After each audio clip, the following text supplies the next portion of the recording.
Let's bring in senior national policy reporter Ann Flaherty at the Pentagon and chief foreign correspondent Ian Pannell in Tel Aviv for more. So, Ann, what evidence are they talking about here when they're referring to the impact of the strikes and new information? Well, Diane, there's no doubt that these bombs caused considerable damage. What we're learning now is that there were 12 of these massive ordnance penetrators that were essentially dropped right over ventilation shafts of this massive Fordo facility inside of Iran. This is a nuclear facility. They say it did considerable damage.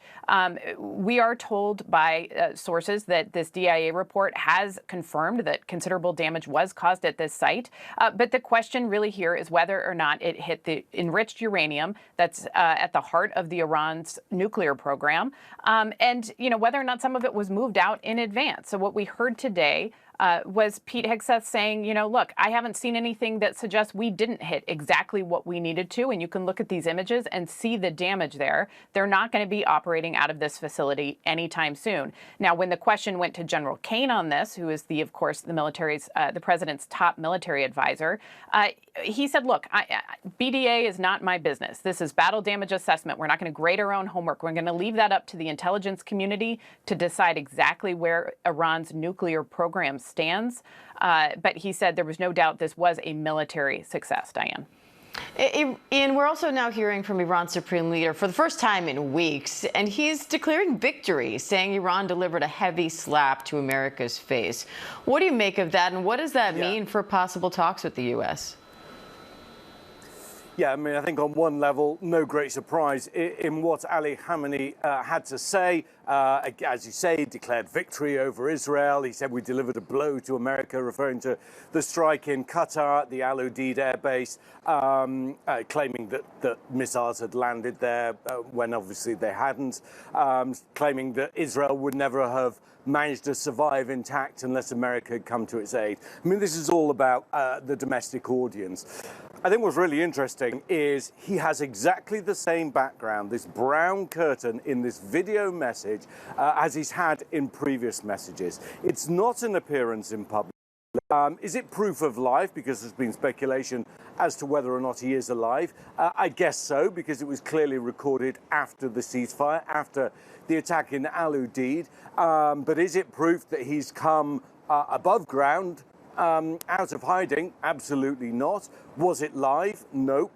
When was it recorded? We don't know.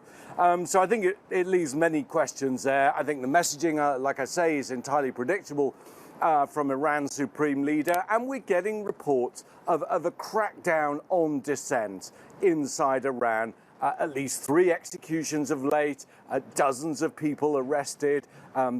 Our team speaking to Iranians inside the country. They're very scared to talk, but those who are talking about an atmosphere of fear as the regime cracks down, as it tries to reassert its control. So no surprises in the statement. I think they've got problems at home. How significant? We'll have to wait and see. And what's the next step in assessing how successful these strikes were, and how critical is that assessment to our national security?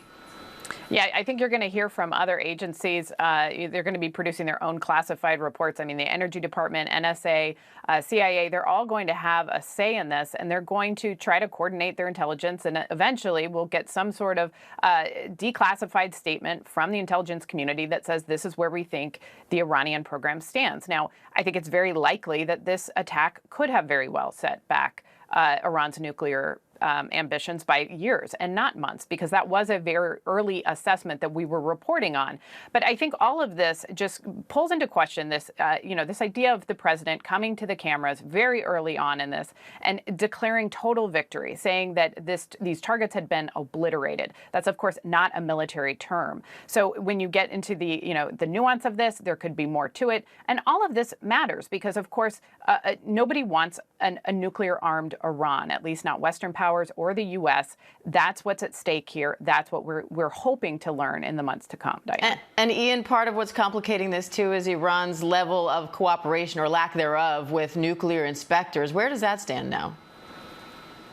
Yeah, I mean, we shouldn't forget that the IAEA, the International Atomic Energy Agency, which is this UN nuclear watchdog, hasn't been able to get access to the site. I've been speaking to Israeli officials, nor have they. And interestingly, Most Israeli officials are echoing what you're hearing from the Pentagon.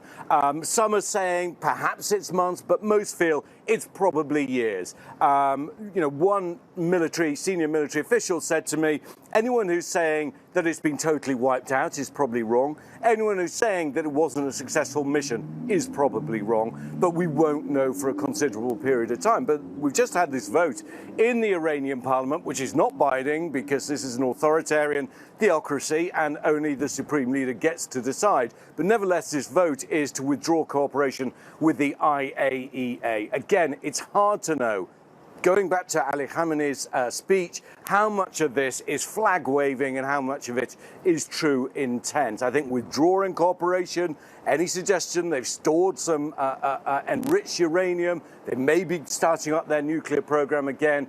The Israelis and the Americans have been very clear that will be unacceptable, and it's hard to imagine that Iran hasn't heard that message. All right, Ann Flaherty, Ian Panel, thank you both.